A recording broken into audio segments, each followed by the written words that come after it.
네, 오늘도 자아의 파쇄와 영의 해방, 오늘 제 8장 두 번째 시간입니다. 8장이 인상과 영의 상태라는 제목인데, 여기서 그 인상이라는 것이 내가 다른 사람에게 어떠한 영향력을 주느냐라는 거죠. 실제로 내가 무슨 말을 하거나 무슨 행동을 하거나 이런 것보다도 그냥 나라고 하는 사람 자체가 다른 사람에게 어떻게 보이는가, 이제 이런 거죠. 참 상당히 그것이 우리에게 좀 크게 다가오는 것 같습니다. 그래서 오늘 두 번째 작은 제목, 빛, 비춤과 죽임이라고 하는 그런 제목입니다. 우리 교재 189쪽에 나오는 제목입니다. 자, 오늘 할 부분이 좀 많기 때문에 곧장 우리 본문으로 들어가겠습니다. 빛, 비춤도 성령의 역사이다. 이렇게 말하는 이유는 그 앞에 그 성령의 통제라는 것을 우리가 많이 다뤘잖아요. 내 삶에서 직접 성령께서 이렇게 통제하신다 그러는데, 통제만 성령의 역사가 아니고 여기 빛, 비춤도 우리에게 빛이 비춰지는 것, 즉 계시가 오는 것, 그런 것도 성령의 역사다라는 겁니다. 성령은 통제와 비춤의 두 가지 역사로 우리 겉사람을 처리하신다. 그러니까 성령이 실제적으로 우리를 이끌어가는 거예요. 우리를 이 땅에서 살 때. 그래서 예수님이 내가 떠나가는 것이 너에게 유익이다. 왜냐하면 내가 떠나가면 보혜사가 너에게로 오신다. 내가 떠나가지 아니하면 보혜사가 오실 수가 없다. 그러니 보혜사가 오시는 것이 얼마나 중요하냐 했는데, 왜 중요한지가 여기 이제 나오는 겁니다. 실제로 성령님이 우리를 이끌어 가시는 그런 역사를 하시는 분이시기 때문에, 어떤 때는 이 두 가지가 동시에 진행되고, 때로는 돌아가면서, 이게 돌아가면서란 말이 하나는 이거, 하나 그 다음에 저거, 그 다음에 또 다시 이거, 이렇게 왔다 갔다 하면서 교차로, 이제 그런 뜻입니다. 그래서 돌아가면서 역사된다. 때로는 환경 가운데서 성령이 우리의 강한 부분을 통제하시고, 때로는 하나님의 특별한 은혜가 있을 때에는 특별한 방법으로 우리를 비추신다. 그러니까 어떤 때는 통제가 우리에게 오고, 어떤 때는 빛이 비춤이 우리에게 오고, 이런 거예요. 이게 어떤 때는 이런 거, 어떤 때는 저런 거, 이렇게 교대로 막 올 수도 있고, 또 어떤 때는 동시에 올 수도 있겠죠. 어쨌든 통제와 빛, 비춤이라는 이 두 가지가 성령의 역사다라는 걸 우리가 알게 됩니다. 한 가지 우리가 분명히 보아야 할 것은, 육체는 흑암 안에서만 감추어진다는 것이다. 이게 무슨 말씀이냐면은, 우리 육체는 뭔가 이렇게 자기 숨을 곳을 찾아요. 그게 어디냐면은 흑암. 그러니까 빛이 없는데, 하나님의 성령의 빛이 비출 때는 감출 수가 없어요, 육체가. 그런데 성령의 비춤이 없을 때 육체는 얼마든지 숨어 지낼 수가 있는 거예요. 그래서 어떤 면에서는 육체는요, 성령의 빛을 원하지 않는 거예요. 왜냐하면 자기가 드러나니까. 그걸 숨기고 싶은데, 흑암이 없는 곳에는 육체가 숨을 곳이 없다. 많은 육체적인 행위가 존재하는 이유는 우리가 그것이 육체인 줄 전혀 모르기 때문이다. 비춤이 우리에게 육체가 무엇인지를 보여주실 때 우리는 두려워서 감히 이전처럼 활동하지 못하게 된다. 사실 우리의 육이 무엇이다라는 그런 성령의 비춤이 있기 전에는 우리는 사실 그게 육체인지 모르죠. 그게 육에 속한 것인 줄 모른다라는 뜻입니다. 그래서 계속 어쩌면 그것을 나름대로는 나 이거 하나님 뜻에 복종하는 거야 이러면서 자기를 드러내는데, 성령께서 이 빛을 비춰주셔야만이 이게 육이구나, 내 육이었구나, 나는 이게 하나님을 위하는 그런 어떤 영적인 것인 줄 알았는데 이게 육이었구나 하고 이제 비로소 나중에 보일 때가 있겠죠. 그러니까 빛이 비춰지기 전에는 계속 자기를 옹호하는 거죠. 자기가 자기를 옹호하는 거예요. 이거는 내가 영으로서 하는 거야, 이렇게. 그렇게 하기 때문에 어떻게 할 방법이 없어요. 사람이 그 사람에게 그것이 아니다라고 말을 한다고 해서 그것이 들어가지가 않아요. 맥혀 들어가지가 않는다는 소리예요. 오직 성령께서 그 사람에게 빛을 비춰주셔야만이 이게 육이었군요, 이렇게 이제 깨닫게 되는 겁니다. 자, 교회가 풍성할 때, 이런 말, 이 풍성이 교회가 커진다 그런 말이 아니에요. 풍성할 때가 어떤 때냐면은 그 뒤에 이제 여러 가지가 나오는데, 첫째로 하나님의 말씀이 나올 때, 두 번째 말씀의 사역이 강할 때, 세 번째 선지자의 말씀 전파가 강할 때, 그럴 때 세 가지 있을 때 빛은 더 많아지고 강해진다. 그러니까 언제 성령의 빛이 성도들에게 비춰지느냐 했을 때 교회 내에서 여기 말씀이 나오고 말씀의 사역이 강하고 선지자의 말씀이 전파가 강하고 이렇게 결국은 다 말씀이에요. 성령님은 그래서 말씀으로 역사하시는 것을 우리가 알게 되는 거예요. 그래서 그분을 진리의 성령 이렇게 말하는 거예요. 말씀이 강하지 아니하면은 성령님의 이 비춤의 역사가 없게 돼요. 교회는 여기 풍성해야 돼요. 그게 뭘로 풍성하느냐? 말씀으로 풍성해야 돼요. 어떤 논리가 아닙니다. 논리로 하는 것은 아닙니다. 논리적으로 이것이 뭐 옳은 것이고 저것이 틀린 것이고 막 이렇게 말할 수가 있어요. 그거는 어떤 사람의 이론일 수가 있는 거예요. 논리라는 것은. 그게 아니라 실제로 이게 하나님 말씀이군요 하고 하나님 말씀 앞에 나타나져야 되는 거예요.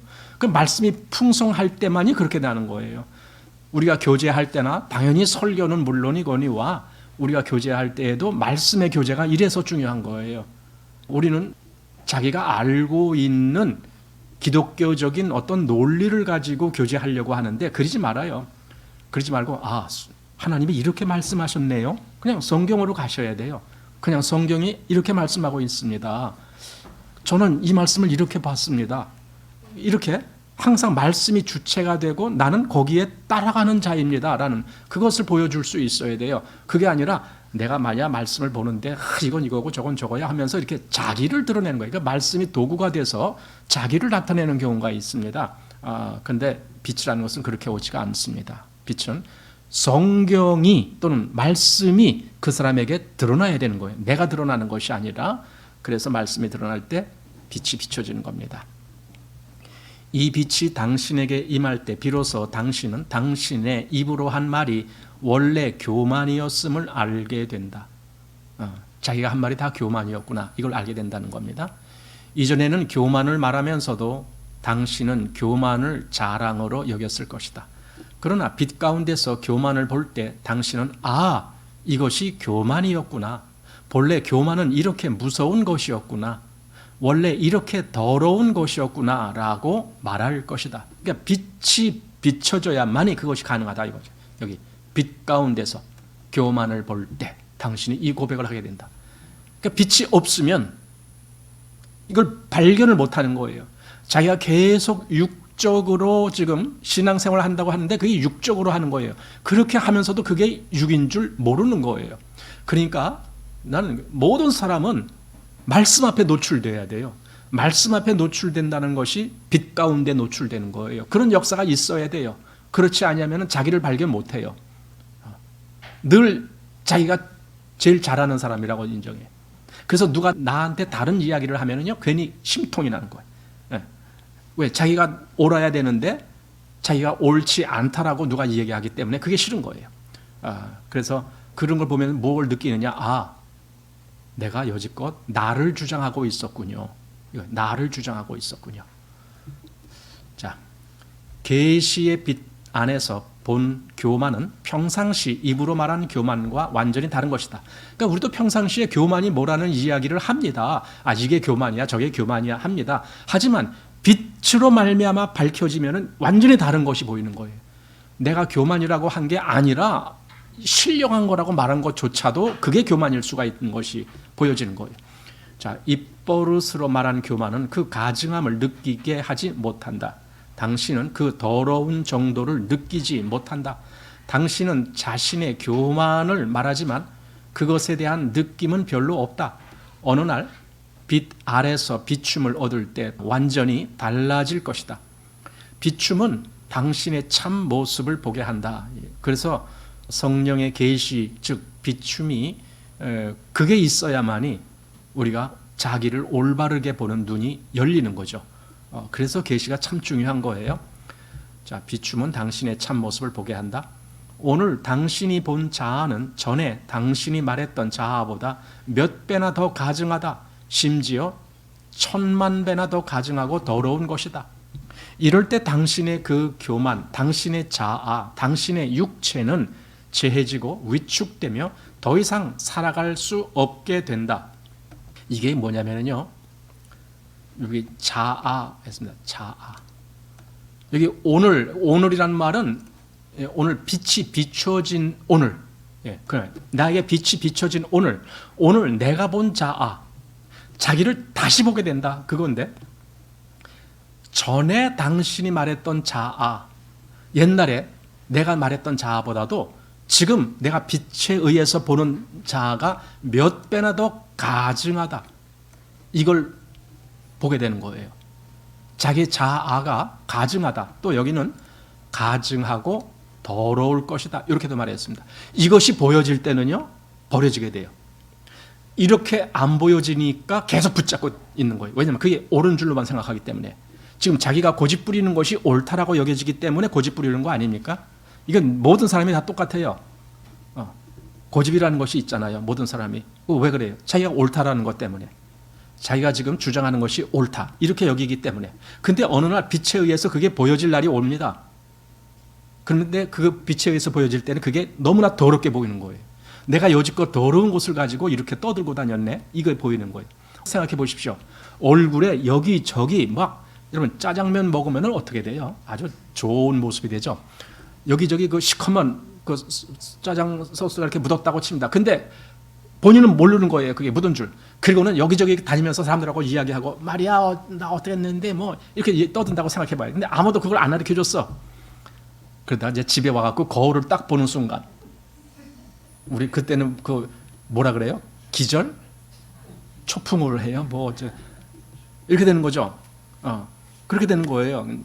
제가 너무 좀 과장을 해서 말을 했지만은 사실은 비슷한 일들이 있잖아요. 우리에게는. 뭐 밥을 먹고 뭐 치아 사이에 뭐 이상한 빨간 것이 끼어 있는데 그것도 모르고 사람들하고 막 떠들고 다니고 막 이럴 때도 있잖아요.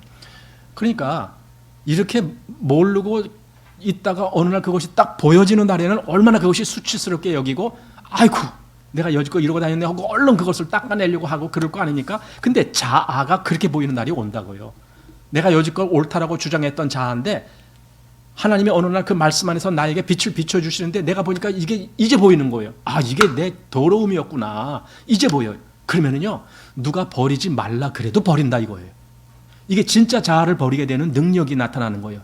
비침에 의해서. 그러니까 비춤은 나로 하여금 자아를 버리게 만드는 거예요. 그리스도 안에서 자기를 죽은 자로 만드는 거예요. 이것이 많으면 많을수록 그 사람은 더 이상 자기를 주장하지 않게 되는 거죠. 점점 더 자기를 주장하지 않게 돼요. 자, 빛 가운데서 우리가 본 것은 무엇이나 빛 가운데서 죽임을 당한다. 빛 가운데서 봤다라는 것은 자기가 그렇게 더럽다라는 걸 봤다라는 뜻이 되잖아요. 그래서 그걸 정말 죽인다는 거예요. 이것은 기이한 일이다. 본 것과 죽임을 당하는 것은 별개의 단계가 아니다.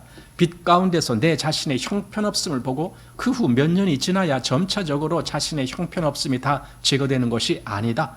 계시의 비춤 아래 자신의 형편없음을 볼 그때, 바로 그때가 바로 당신 자신의 형편없음이 끝나고 자신이 땅에 엎드러질 때인 것이다. 그러니까 빛이 비춰지면은 즉시 나는 그걸 버리게 되는 거예요. 그러니까 내가 거울을 보는 즉시 난 내 얼굴에 이 더러운 것을 내가 닦아내는 거와 똑같은 거예요. 그렇게 된다. 자, 빛은 능히 우리를 죽이는데 이것이 바로 그리스도인의 체험에서 가장 기묘한 일이다. 네, 빛이 우리를 죽여요. 우리 자아를 죽인다는 뜻이에요. 육에 속한 자아죠, 그게. 육적인 자아를 죽인다는 말씀인데 이게 얼마나 놀랍고 기이한 일이냐. 사실 이런 경험을 한 사람과 그렇지 못한 사람은 확연히 차이가 나는 거죠. 정말 그리스도를 바라보는 사람은 이것이 분명해지게 됩니다. 빛은 능히 우리를 죽이는데 이것이 바로 그리스도인의 체험에서 가장 기묘한 일이다. 보통 사람들은 이런 것을 보질 않고 능력 행하는 것을 위대하다라고 봅니다. 능력 행하는 것. 저는 그 프로그램을 별로 좋아하지 않는데 그 MBC의 PD 수첩이라는 프로그램이 있어요. 나 그런 거 무슨 뭐 고발하는 프로그램이잖아요. 근데 가끔 거기서 이제 어떤 교회, 어떤 목사 이런 거에 대해서 나오는데 저는 그래서 그런 걸 별로 좋아하지 않습니다. 세상에 의해서 교회가 평가되고 목사가 평가되는 것을 저는 좋게 보지 않습니다. 그런데 가끔 거기서 올바른 것을 지적할 때가 있거든요.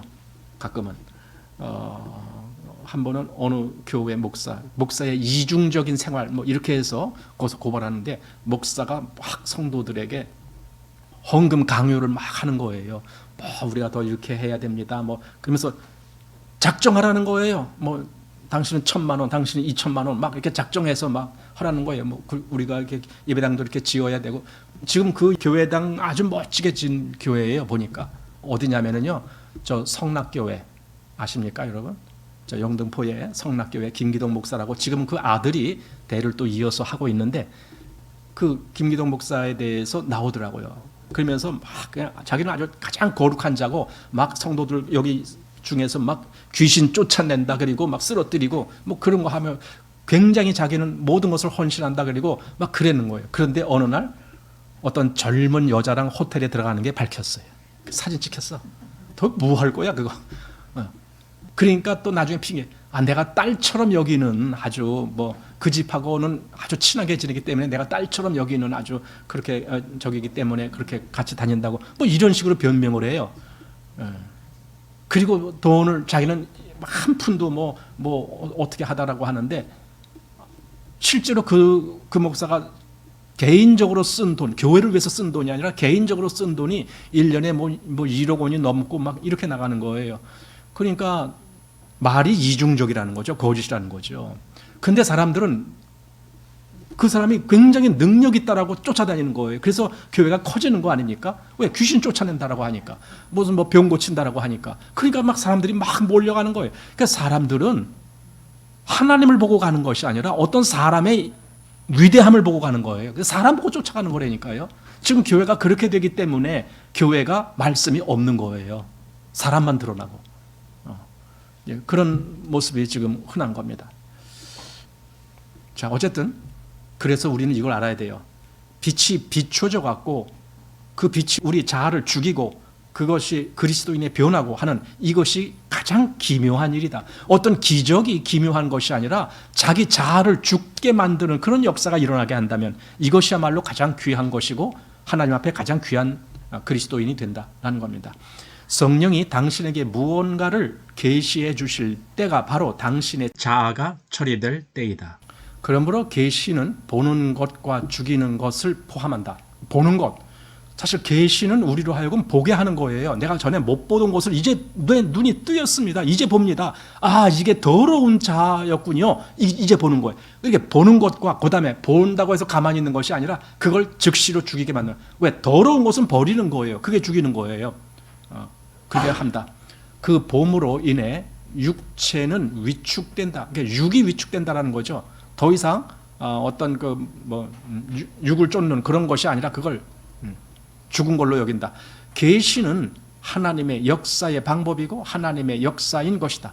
빛이 비칠 때 그것은 곧 죽이는 것이다. 빛이요 사람에게 보일 그 때가 바로 그 본 것에 의해 죽임을 당할 때이다. 그 더러움과 가증함과 주님에 의해 정죄됨을 당신에게 보여주실 때 당신의 자아는 더 이상 살지 못하게 된다. 그러니까 보여주셔야만이 더 이상 자아가 살지 못하게 된다. 빛이 비춰지면은 자연스럽게. 그러니까 제가 아까 말씀드린 거울 보는 것과 똑같습니다.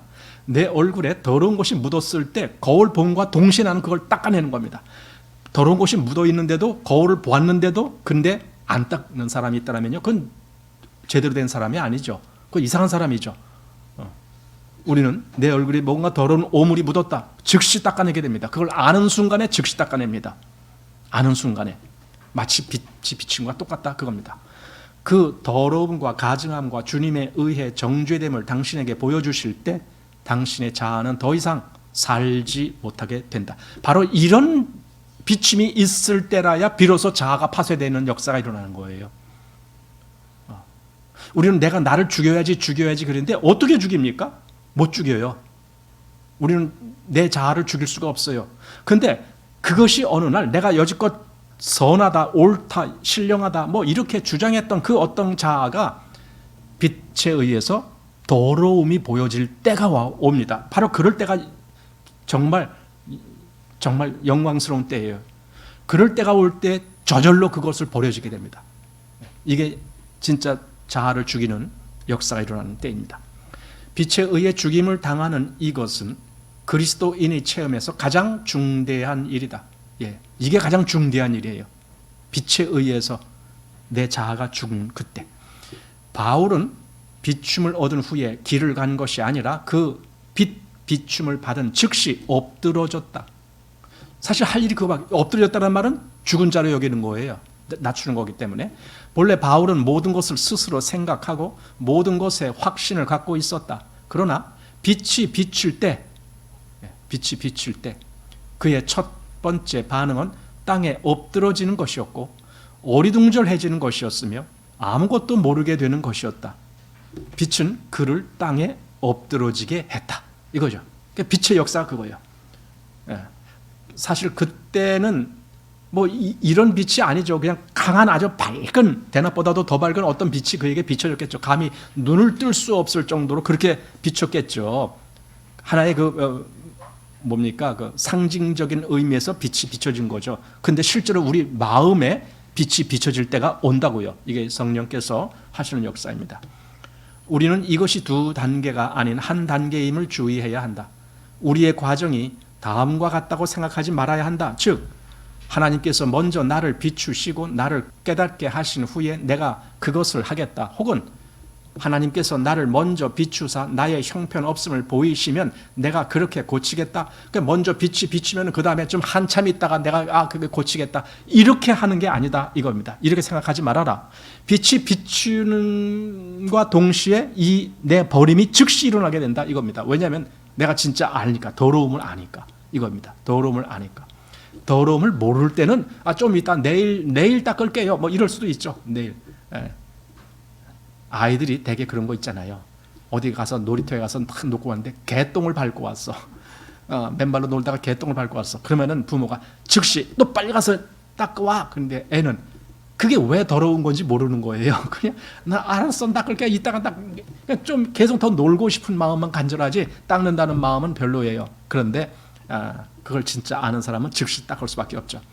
하나님의 역사는 그렇지 않다. 하나님은 다만 당신의 가증함과 더러움과 당신의 형편없음을 보여주실 따름이다.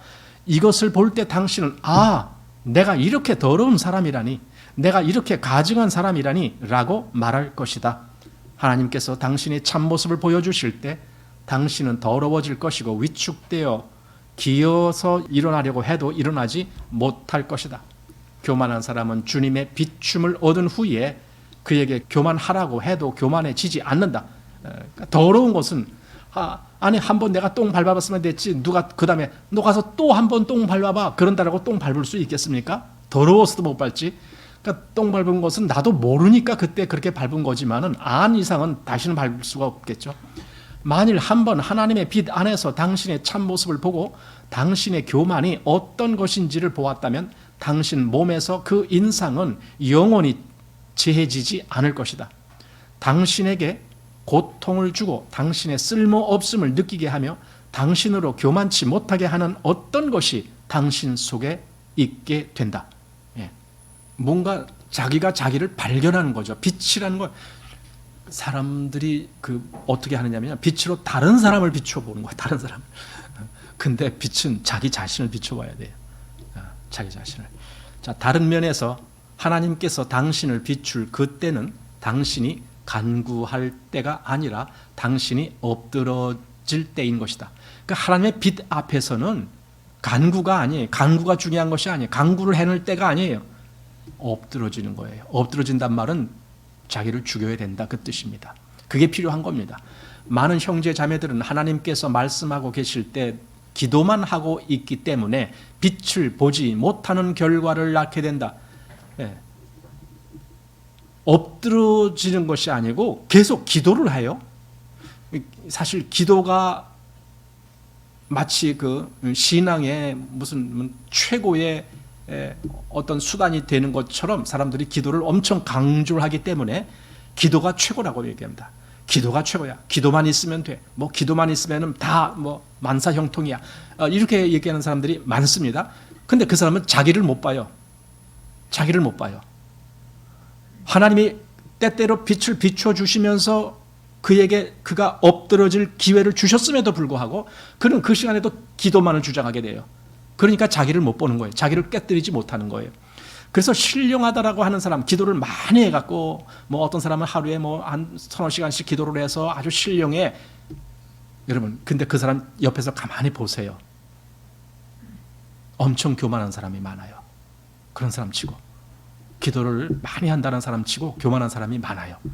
그건 참 아이러니한 일이에요.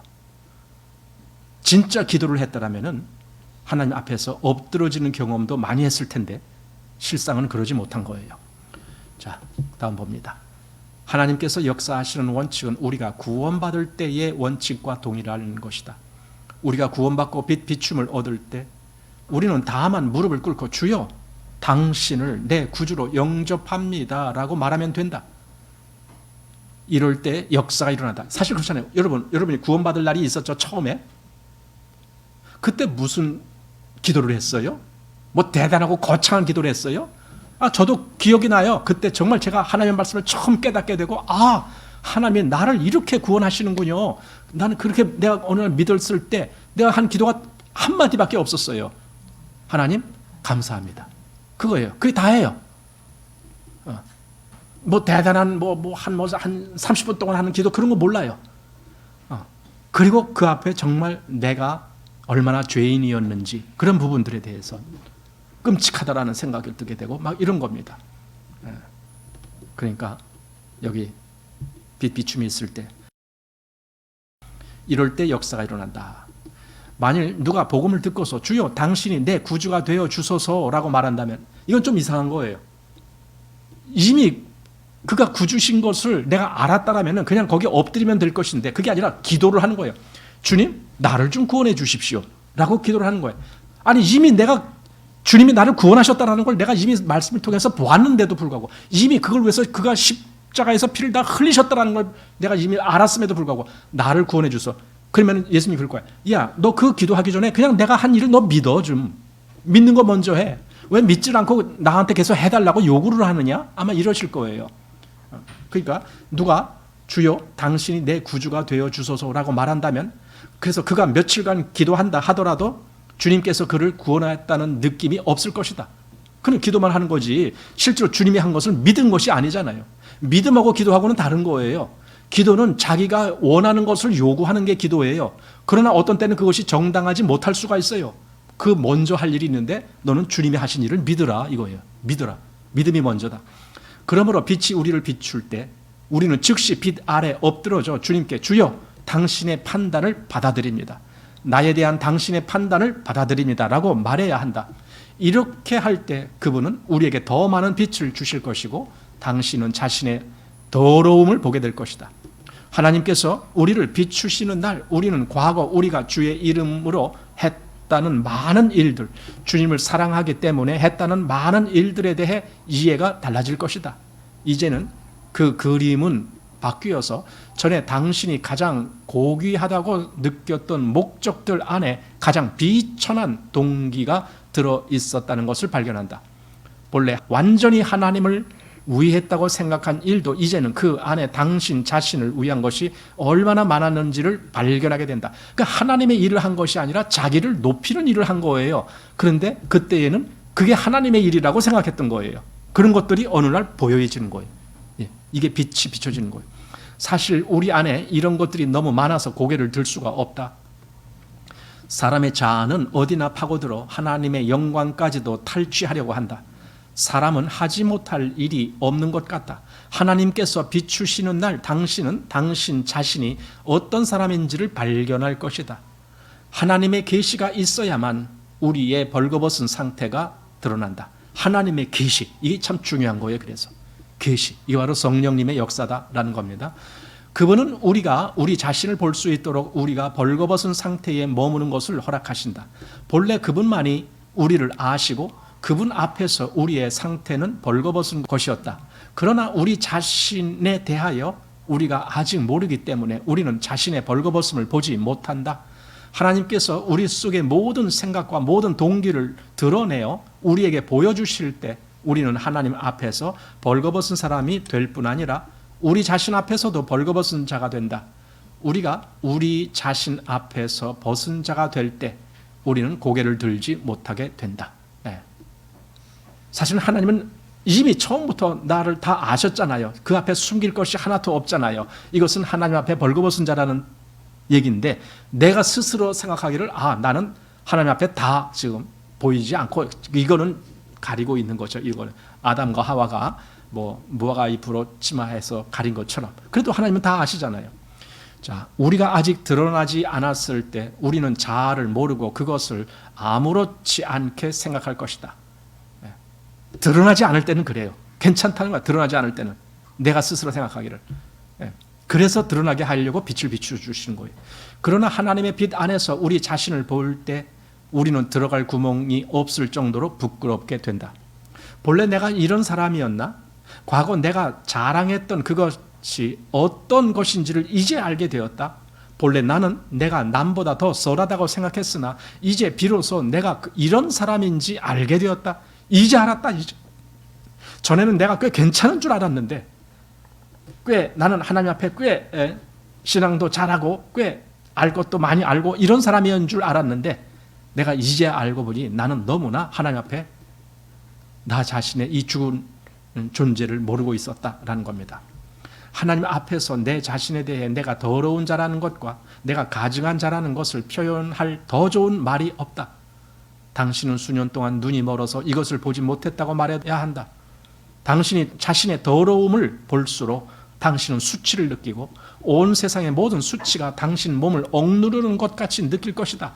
당신이 주님 앞에서 엎드러질 때 비로소 하나님 앞에서 당신은 통회하면서 내 자신이 한스럽다. 내 자신이 밉다. 내 자신이 구제불능인 사람임을 시인한다라고 말할 것이다.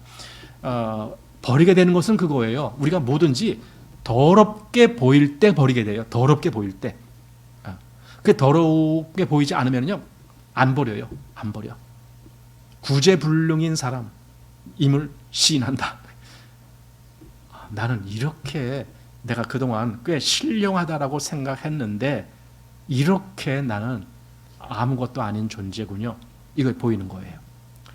자, 바로 이 비춤, 바로 이 통회함, 바로 이 부끄러움, 바로 이 가증함, 바로 이 고개를 들지 못함이 수년 동안 당신의 벗지 못한 것을 벗게 한다. 그러니까 이렇게 되면 이 빛에 의해서 이 부끄러움이 보여지면 그걸 어떻게 안 버릴 수가 있어요? 자연적으로 버리게 되는 겁니다. 그래서 이 비춤이 아주 중요한 거죠. 그리스도인에게 성령의 비춤은 아주 중요한 역사죠. 그러므로 사람이 구원받는 것은 순간적으로 본 곳에 달려 있다. 이거 그렇게 많은 시간을 요하는 것이 아니기 때문에 순간적이라고 말했습니다. 하나님의 말씀이 빛이 어느 날 갑자기 내 마음을 확 비출 때가 옵니다. 그러면서 내가 나를 보게 되는 거예요. 이게 정말 더러운 거네. 여지껏 내가 그걸 몰랐었네 하고 보여질 때가 옵니다. 순간적으로 본 곳에 달려있다. 보는 것과 제거하는 것은 한 단계에 속한 것이고 서로 연결된 것이다. 한 단계, 동시에 이거 한 단계, 그 다음에 한참 있다가 그 다음 단계 이렇게 하는 것이 아니고 한 단계다. 보는 것과 제거하는 것은 한 단계에 속한 것이고 서로 연결된 것이다.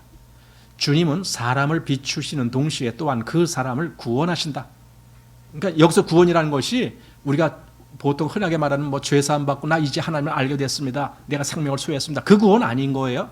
여기서는 우리가 빠져 있는, 한마디로 여기서 지금 어디에 빠져 있냐면 자아에 빠져 있잖아요. 자아. 거기서 언제 구원받느냐 이거죠. 빛이 비추는 동시에 하나님이 구원하신다. 비춤은 곧 구원하심이요 봄은 또한 벗어납니다. 우리에게는 하나님 앞에서 보는 것과 이 비춤이 필요하다. 이럴 때 비로소 우리의 교만이 제거되고 우리의 육체적인 행위가 멈춰지며 우리의 겉껍질이 파쇄된다. 그래서 빛을 비춰주시는 거예요. 왜냐하면 그것을 파쇄하기 위해서.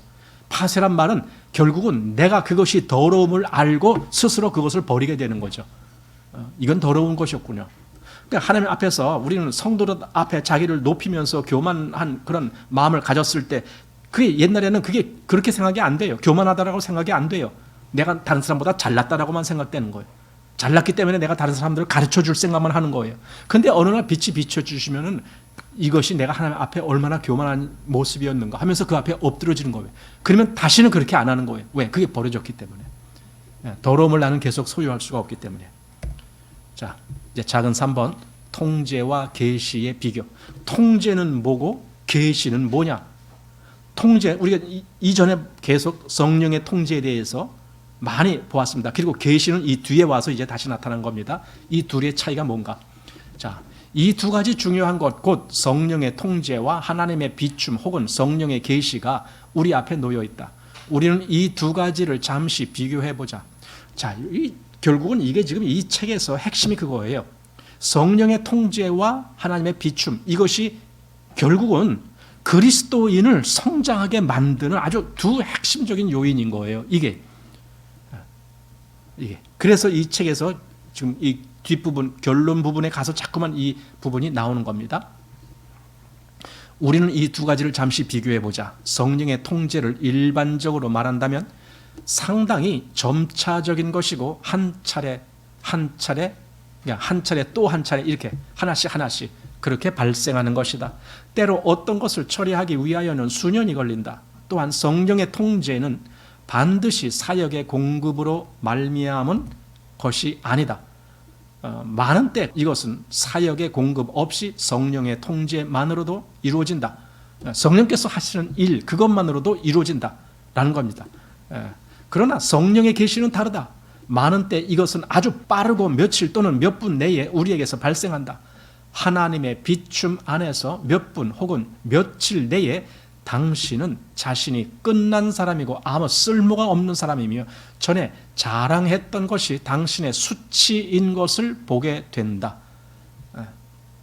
보는 거예요. 계시는 나로 하여금 보게 만들어줘요. 물론 무엇을 보게 하느냐는 경우마다 다를 수 있지만 여기서는 나 자신, 나의 그 어떤 자아, 내 겉사람 그런 것들을 보게 해준다 이겁니다. 또한 성령의 계시는 많은 경우 말씀의 공급으로 말미암는다. 여기서는 사실 많은 경우 거의 대부분이 그렇다는 겁니다.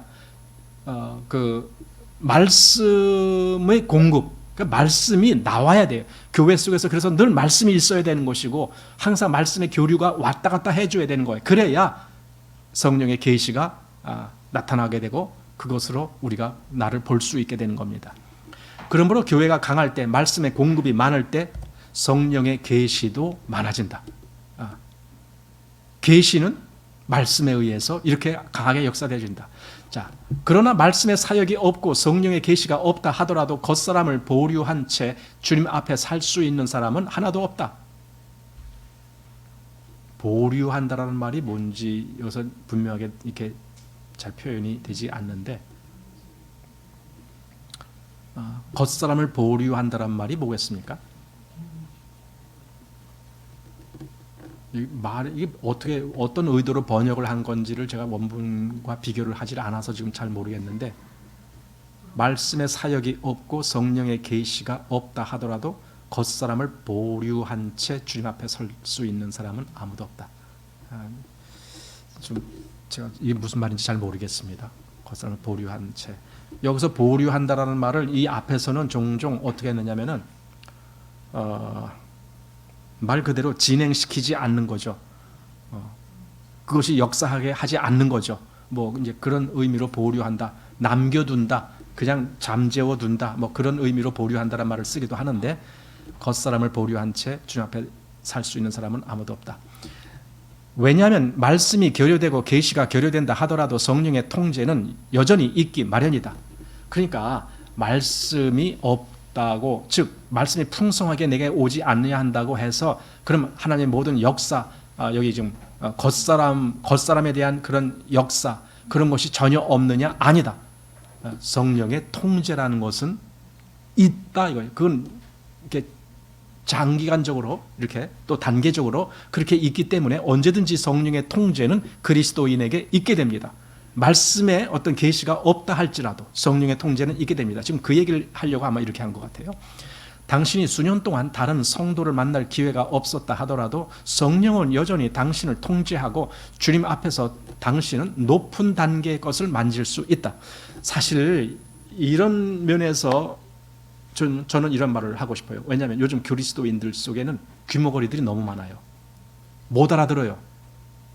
성령의 통제라는 것을, 그러니까 성령의 역사라는 것을요, 어떤 식으로만 알아듣느냐면요, 기적 일으키는 거, 그게 성령의 역사에 다예요. 은사 뭐 하는 거, 그게 성령의 역사에 다예요. 은사하는 거. 고린도전서 12장에 나오는 그 은사, 사람들 눈에 두드러지게 드러나는 그 은사, 그게 성령의 역사에 다예요. 성령의 역사는요, 여기서 말한 대로 나를 통제하는 역사가 있다. 이걸 몰라요. 성령께서 나를 통제하고 계신다. 이걸 못 알아들어요. 한마디로 귀가 못 알아듣는 귀를 갖고 있어요. 주님이 들을 귀 있는 자는 들을지어다 했는데, 자, 맨 밑에 교회가 약하기 때문에 말씀의 공급을 잃는 사람이 있는가 하면 자신의 어리석음 때문에 성령의 통제를 잃어버리는 사람도 있다. 그러니까 말씀이 공급이 없어서 계시가 없는 것은 그건 교회적인 문제예요. 왜냐하면 말씀은 교회적인 면에서 드러나야 되는 거기 때문에. 그런데 성령의 통제는 이건 교회적인 것이 아니고 개인적으로도 얼마든지 있는 것이기 때문에 여기 자신의 어리석음 때문에 성령의 통제를 잃어버리는 사람도 있다. 이것은 성령의 통제가 그에게 없었다는 뜻이 아니다. 이 말은 성령께서 수년 동안 통제했어도 어떤 결과를 산출해내지 못했다는 뜻이다. 그러니까 통제는 많았어요. 근데 내가 그걸 무시하고 사는 거죠. 성령의 통제를. 그래서 결과가 없죠. 주님이 한 번 우리를 쳐도 우리가 그 뜻을 모르고 두 번 쳐도 10년간 우리를 쳐도 우리는 무지한 노새같이 주님의 뜻을 모른다. 이것은 가련한 일이다. 우리 몸에 통제가 적은 것이 아니다. 부족한 것이 있다면 우리가 주님의 손을 보지 못하는 것뿐이다. 그렇죠? 주님의 손을 보질 못해요. 통제가 이렇게 있다는 걸 보질 못해요. 이게 참 가련한 일이다라는 겁니다. 많은 때 주님께서 우리를 치고 계시는데도 우리는 계속 사람을 우리를 치는 대상으로 삼는다. 사람이 친다라고. 그러니까 하나님이 어떤 사람을 사용하셔서 지금 저 사람을 치고 있는데 그 사람은 하나님이 그렇게 하신다라고 생각을 못하고 이 사람이 나를 친다 이렇게만 생각하는 거예요. 그래서 그 사람이 미워지는 거예요. 미움을 갖게 되는 거예요. 사람이 우리를 치는 것으로 생각한다. 이렇게 제가 여기 설명을 좀 넣었습니다. 이것은 완전히 길을 잘못 들어선 것이다. 주님을 향하여 우리는 내가 잠잠하고 입을 열지 아니하오면 주께서 일을 행하신 영혼이다. 그러니까 어떤 역사가 있는데 그것이 나에게 정말 고통스러운 일이 있다 할지라도 그것이 주님이 하시는 일이다라는 것을 발견했을 때 나는 잠자코 있어야 되는 거죠. 예를 들어 발람 선지자가 발락에게 갈 때 나귀를 타고 가는데 나귀가 막 말을 듣지 아니하고 막 옆에 뭐 담장에 막 비비고 엎드러지고 막 그러는 거예요. 그러면은 그게 뭡니까? 발람이 채찍으로 나귀를 때렸을 때 이 나귀가 말을 해요. 왜 나를 치느냐? 말을 해요. 그러면은 그게 정말 하나님이 하시는 일이라는 걸 발람은 계속 모르고 있어요. 계속 야 네가 내 말 안 들었으니까 내가 치는 거야 하면서 막 친단 말이죠. 그런데 이제 나중에 이제 여호와의 사자가 그 앞에 나타나서 비로소 그때야말로 이제 발람이 이제 보는 거예요. 사실은 그 전에 봤어야 되는 거죠. 그 전에 하나님이 지금 이 나귀를 통해서 발람아 너에게 지금 이렇게 말씀하고 계신다. 근데 그걸 발람은 그때 몰랐죠. 우리들도 가끔 이 발람처럼 그렇게 무지하면은 하나님이 지금 나를 어떻게 통제하시는지 몰라요. 계속 고집만 부리죠.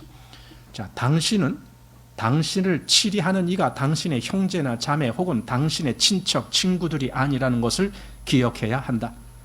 당신을 처리하는 이는 사람이 아니라 하나님이시다. 당신은 이것을 보아야 한다. 우리는 수년 동안 주님이 내 몸에서 나를 통제하신 목적이 나를 처리하기 위한 것임을 보아야 한다. 그러나 나의 무지함으로 사람을 나무라고 운명을 나무라는 이것은 하나님의 손을 모르는 것이다. 이것은 잘못된 것이다. 당신의 모든 일이 얼마나 많고 얼마나 길며 얼마나 무거우며 어느 정도까지도 그분은 다 청량하신다. 근데 사실 하나님의 일을 한마디로 빨리빨리 눈치채지 못하는 거죠. 그래서 계속 고집이 남는 겁니다. 그 고집이 계속 하나님이 다루시는데도 꺾이지 아니하는 고집을 성경적인 용어로는 강팍이라고 말하는 겁니다. 강팍하다 이렇게 말하는 겁니다. 주님이 우리에게 많은 일들을 닥치게 하시는 목적은 다름이 아닌 당신의 특출한 점을 깨뜨리고 당신의 강팍한 점을 깨뜨리며 당신의 처리하기 어려운 점을 깨뜨리기 위한 것이다. 세 번 다 깨뜨리기 위한 거예요. 하여튼 내가 하나님 앞에서 뭔가 이렇게 특출나고 뭔가 모나고 뭐 이런 면이 있을 때 그걸 깨뜨리는 거예요. 한마디로 자아를 깨뜨리는 거예요. 그 일을 위해서.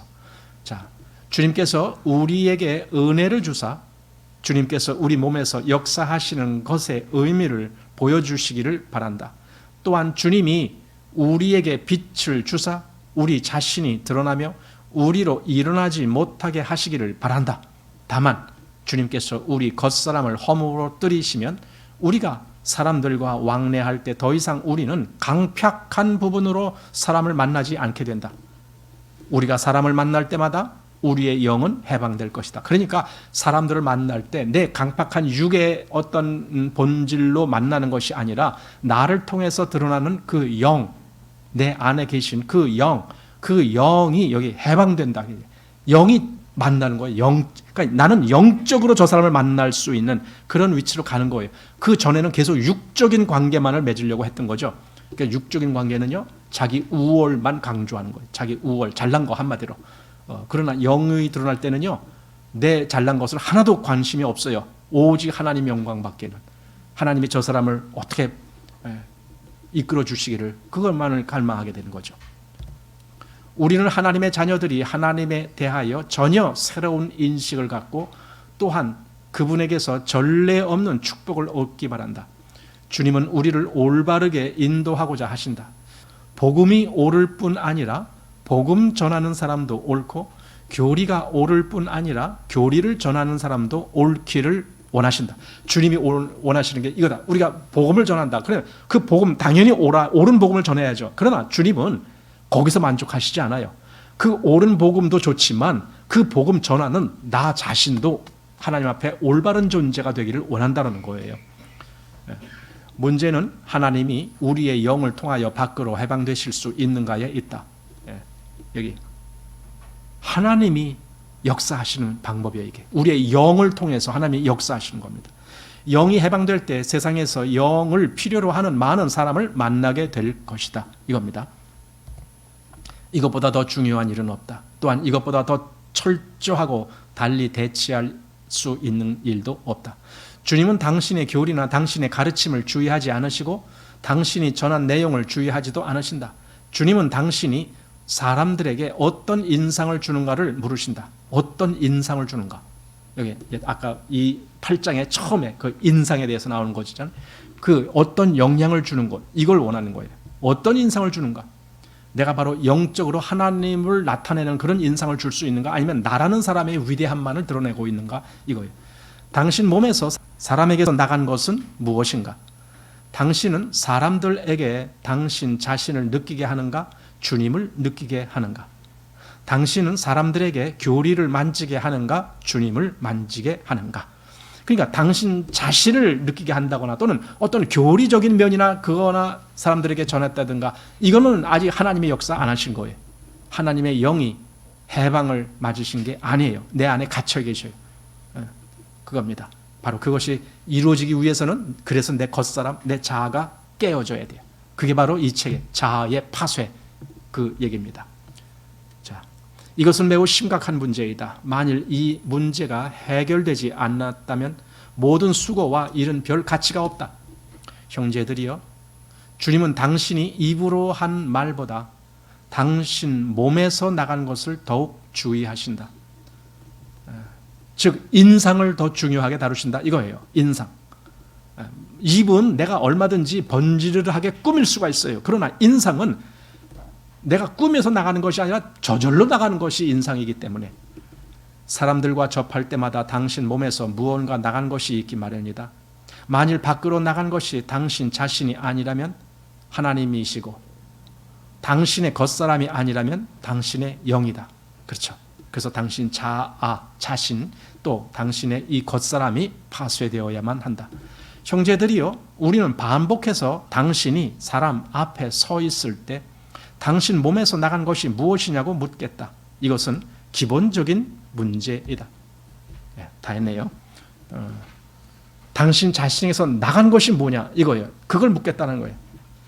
어떻게 내가 말을 했냐가 중요한 것이 아니라 나에게서 나간 것이 뭐냐. 그러니까 우리는 나에게서 영이 나가기를 원하고 하나님이 역사하는 그 능력이 나가기를 원하는 거예요. 그게 우리가 원하는 거예요. 바로 그러려면은 우리의 겉사람이 파쇄되어야만 된다라는 겁니다. 그래야 내 안에 영이 나온다라는 겁니다. 아마 여러분들은 이것이 여러분의 삶에서 어떤 관계가 있고 어떻게 이어질 것인지를 좀 고민을 해야 될 겁니다. 이제는 우리가 이런 차원 고민을 해야 됩니다. 생각을 해봐야 됩니다. 정말 나를 통해서 하나님의 역사하시는가? 우리 관심이 거기 있느냐? 그냥 내가 하나님 앞에 그냥 뭐 그럭저럭 잘 견디고 있어요. 관심이 나에게 두질 말고 하나님께 두어 보십시오. 그러면 내가 전하는 말도 내 말이 아니고 하나님의 말씀으로 전해줘야 돼. 이게 필요한 거잖아요. 정말 그것이 필요합니다. 내가 아니라 하나님의 역사하셔야 됩니다. 이겁니다. 그러니 자아가 파쇄되어지지 아니한다면 하나님의 역사는 없습니다. 나를 통한 하나님의 역사가 없다 그 말입니다. 열매가 없다 그 말입니다. 인상이 나 자신을 드러내는 것 외에는 아무것도 없다 그 말입니다. 하나님을 나타내지 못한다 그 말입니다. 여러분, 자아가 파쇄되는 이 일이 매우 심각하고 중요한 문제입니다. 언제 파쇄를 하느냐? 빛이 비춰질 때, 계시가 있을 때, 그때 그 계시를 경홀히 여기지 마시기 바랍니다. 그걸 반드시 하나님이 지금 나를 깨우쳐 주시는군요. 나를 깨우쳐 주시는군요. 성령님이 지금 나에게 이렇게 하시는군요. 이것을 분명히 알고 이 더러움을 발견하는 그런 역사가 있어서 그것을 얼마든지 이제 더 이상 내가 갖고 있을 게 아니다 하고 버릴 수 있는 그런 능력이 여러분에게 있기를 원합니다. 자, 오늘 8장 이렇게 해서 마치겠습니다.